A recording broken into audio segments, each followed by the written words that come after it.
نثر ایک ذریعہ ترسیل ہی نہیں بلکہ صنفی و ادبی حیثیت بھی رکھتی ہے۔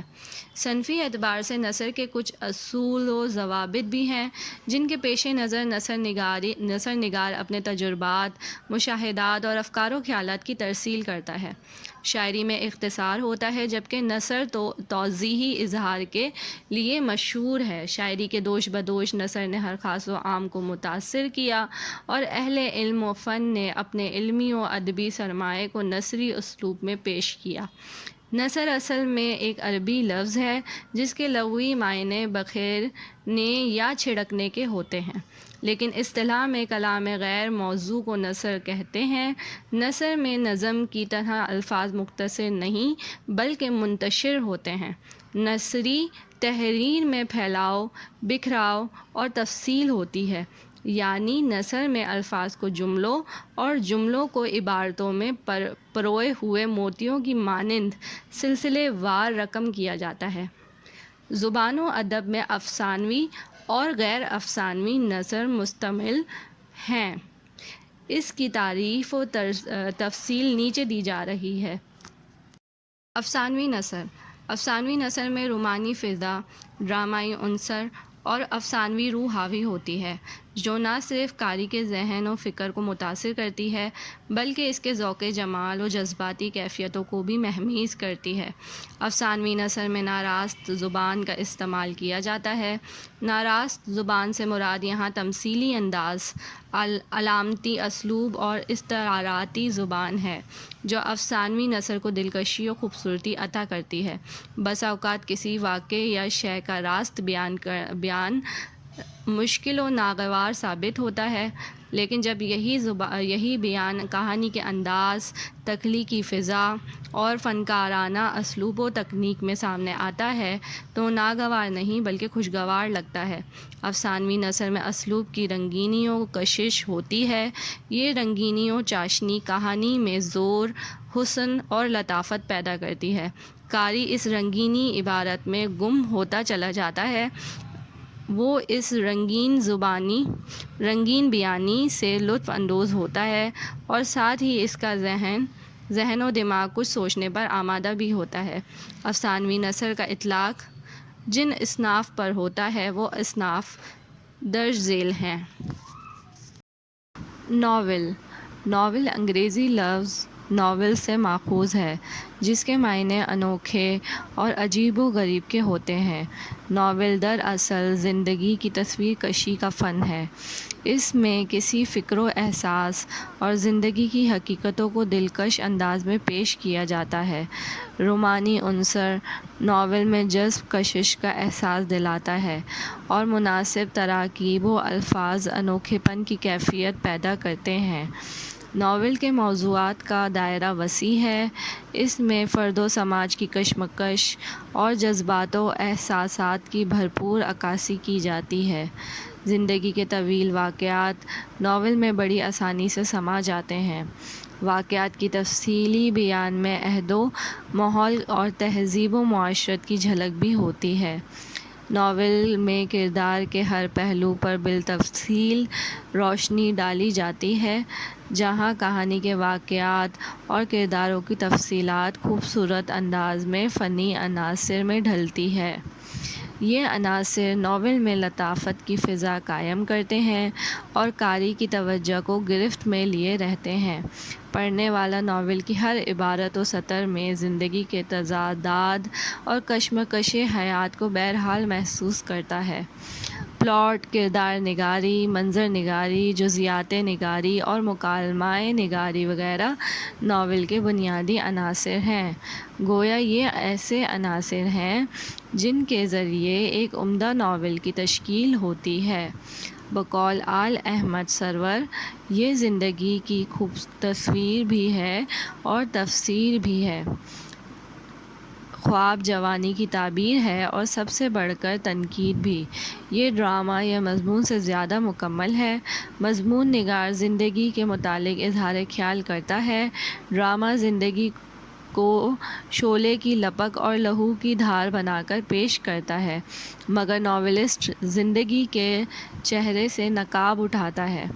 ناول میں زندگی کے مختلف تجربات اور مناظر ہوتے ہیں۔ واقعات کا ایک سلسلہ ہوتا ہے۔ پلاٹ، کردار، مکالمہ نگاری، منظر نگاری اور فلسفہ زندگی کی جھلک ہوتی ہے۔ امراؤ جان، مرزا ہادی رسوا، گودان، پریم چند، آقا دریا، قرۃ العین حیدر، مکان، پیغام آفاقی، بیان، مشرق عالم، ذوقی وغیرہ اردو کے مشہور ناول ہیں۔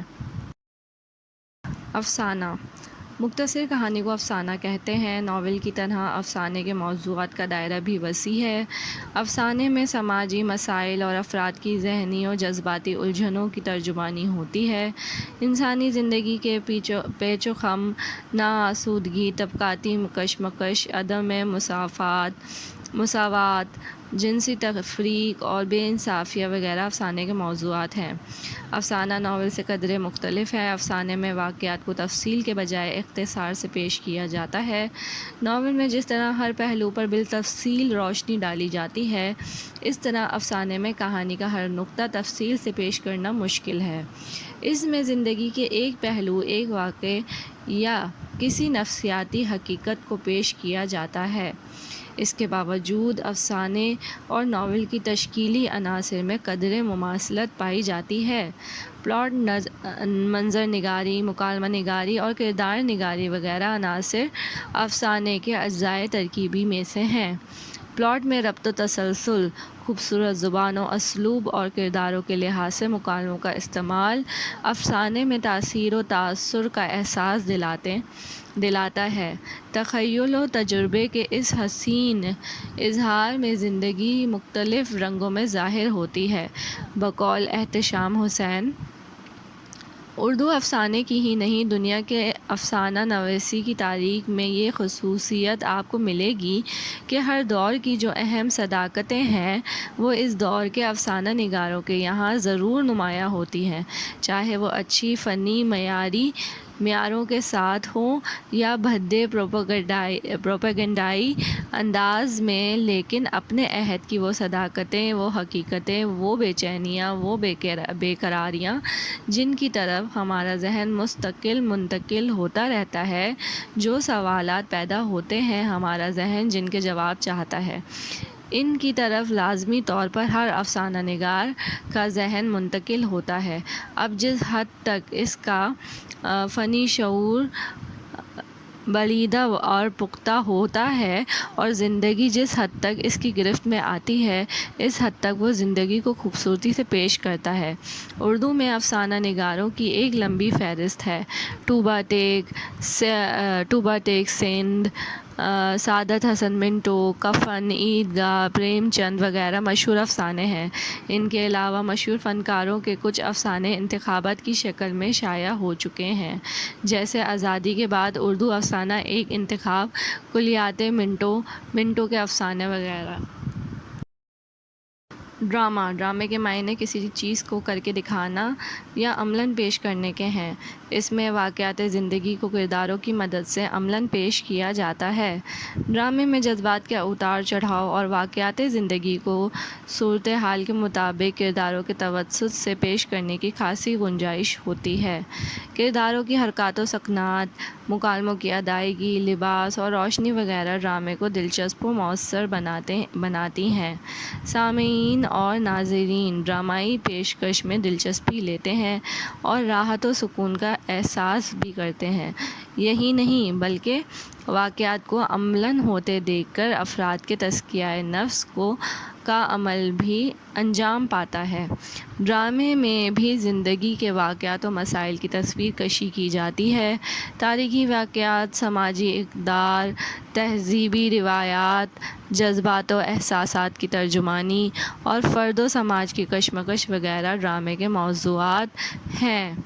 عام طور پر ڈرامہ دو قسم پر مبنی ہوتا ہے: کامیڈی، ٹریجڈی۔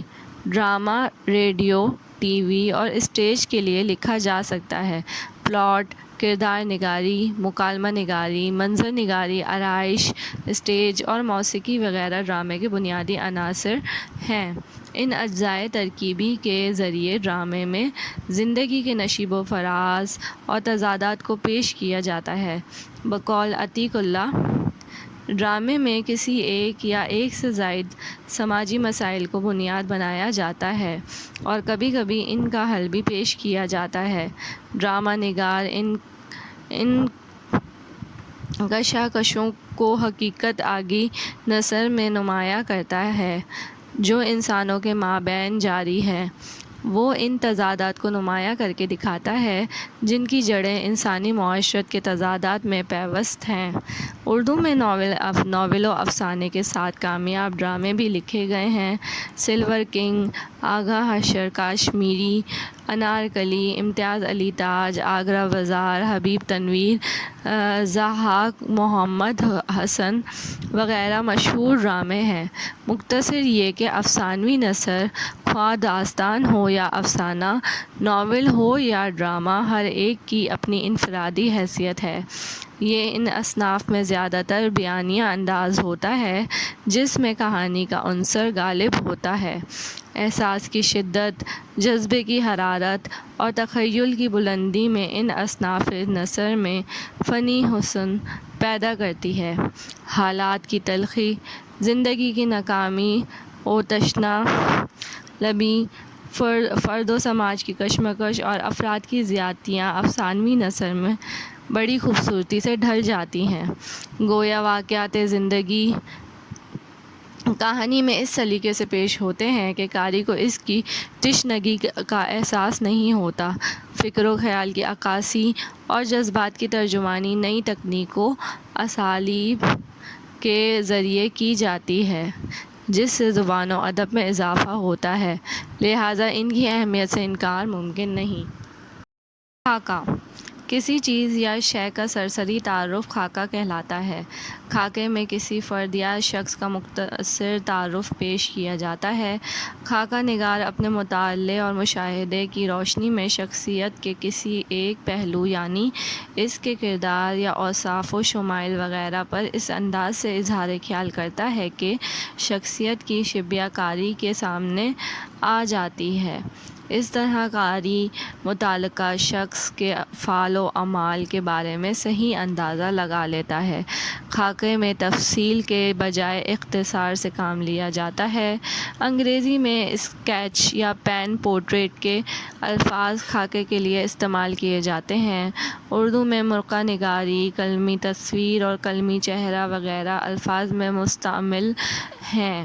خاکہ نگاری سے متعلق فہمیدہ شیخ یوں لکھتی ہیں: خاکہ ایک ایسی صنف ادب ہے جس میں کسی ایک شخص کے خد و خال پیش کیے جاتے ہیں یا کسی ایسی شخصیت کے نقوش ابھارے جاتے ہیں جس سے خاکہ نگار خلوت و جلوت میں اس کی عظمتوں اور لغزشوں دونوں سے واقف ہو، اور اس ساتھ میں یہ کہ تمام تاثرات کو ایسے دلکش پیرائے میں پیش کرے کہ پڑھنے والا بھی اس شخصیت کی عظمت سے واقف ہو کر اسے ایک کردار کے طور پر قبول کر لے جو تمام انسانوں سے ذرا مختلف ہو جن سے ہم اپنی زندگیوں میں روزمرہ دوچار ہوتے ہیں۔ اردو نثر نگاروں نے بہترین خاکے لکھے ہیں۔ یہ خاکے انتخابات کی شکل میں شائع ہو چکے ہیں، جیسے آزادی کے بعد دہلی میں اردو خاکہ ایک انتخاب، مظفر حنفی۔ چند ادبی شخصیتیں: شاہد احمد دہلوی، دلی کی چند عجیب ہستیاں، عشرہ صبوحی، دہلی کی یادگار ہستیاں، امداد صابری۔ اردو کے بہترین شخصی خاکے: مبین مرزا وغیرہ۔ سوانح میں کسی شخص کے پیدائش سے موت تک جملہ احوال و واقعات کو منظم و سلسلہ وار بالتفصیل پیش کیا جاتا ہے۔ سوانح کے مطالعے سے نہ صرف کسی شخصیت کے حالات زندگی، تعلیم و تربیت، عادت و اطوار اور نفسیاتی رویوں کا پتہ چلتا ہے بلکہ اس عہد کے تاریخی، تہذیبی، سیاسی اور ادبی حالات اور رجحانات سے بھی واقفیت ہوتی ہے۔ سوانح کے ذریعے ذہن و فکر کو روشنی ملتی ہے۔ سوانح کسی بھی علمی، ادبی، سیاسی یا معروف شخصیت کی زندگی سے متعلق لکھی جا سکتی ہے۔ واقعات کی صداقت، پیشکش میں تنظیم و ترتیب اور مناسب زبان و اسلوب سوانح میں خوبصورتی اور معاونت پیدا کرتا ہے۔ سوانح کے متعلق اظہار خیال کرتے ہوئے ڈاکٹر سید شاہ علی لکھتے ہیں، سوانح عمری تاریخ کی وہ شکل ہے جو انسانی نسلوں اور گروہوں سے نہیں بلکہ افراد سے متعلق ہے، یا یہ کہ سوانح عمری ایک انسان کی پیدائش سے موت تک کے افکار و اعمال کا بیان ہے، یعنی حقائق کے ساتھ کردار اور ذہن کی نشو و نما کا مرقع ہے۔ انسان کی شخصیت تصویر ہے، اس کے خارجی رد عمل اور داخلی احساسات کی کہانی ہے۔ اردو میں مختلف اہل علم و دانش کی عمدہ سوانح لکھی گئی ہے، مثلاً یادگار غالب، الطاف حسین حالی، حیات جاوید، الطاف حسین حالی، غالب کی آپ بیتی، نثار احمد فاروقی وغیرہ۔ خود و نوشت بھی کسی شخص کی داستان حیات ہوتی ہے، لیکن یہ داستان کسی دوسرے کے ذریعے نہیں بلکہ مصنف کے ذریعے بذات خود رقم کی جاتی ہے۔ اسے خود و نوشت سوانح حیات بھی کہتے ہیں۔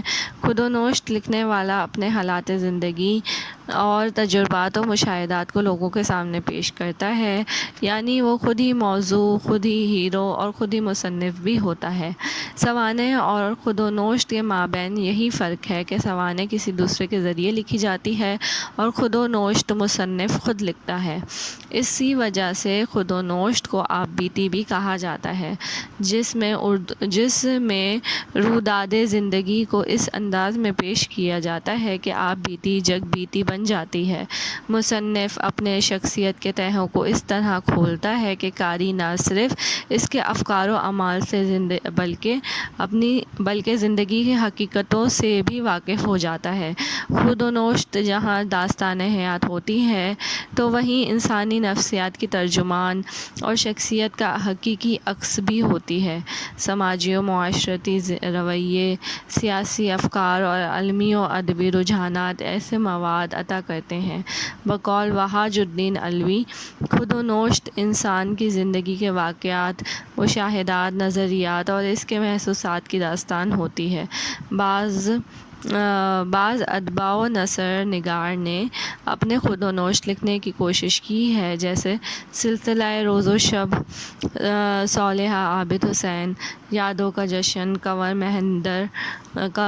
مہندر سنگھ بیدی سحر، یہ اور بستی نہیں، یہ دلی ہے، رفت سروش، آزادی کی چھاؤں میں، بیگم انیس کدوائی، مجھے کہنا ہے کچھ اپنی زباں میں، خواجہ غلام الدین وغیرہ۔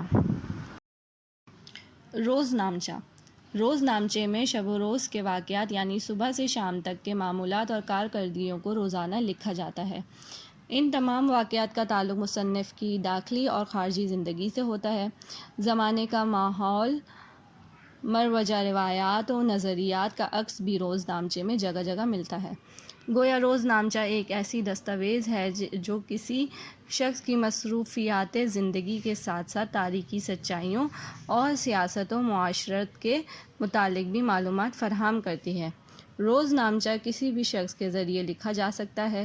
لکھنے والے کے سامنے کسی طرح کی کوئی پابندی بھی نہیں ہوتی۔ موضوع سے لے کر انداز بیاں تک لکھنے والا آزاد ہوتا ہے، جہاں وہ اپنی ذات، کسی ادبی یا سیاسی مسئلے کو روز نامچے میں پیش کر سکتا ہے۔ گویا ڈائری کسی بھی موضوع یعنی نجی، ادبی، سیاسی اور سماجی صورتحال کے متعلق لکھی جا سکتی ہے۔ روز نامچے کے حوالے سے صبیہ انوار اس طرح لکھتی ہیں، روز نامچے کے لیے کسی ترتیب کی ضرورت نہیں ہوتی، یہ انتشار کا مظہر ہوتا ہے۔ اس کا مقصد یہ ہوتا ہے کہ پیش آمد واقعات فوراً اور ممکن ہو تو اسی دن قلم بند کر لیے جائیں۔ پہلا واقعہ آخر میں اور آخری واقعہ شروع میں بھی آ سکتا ہے۔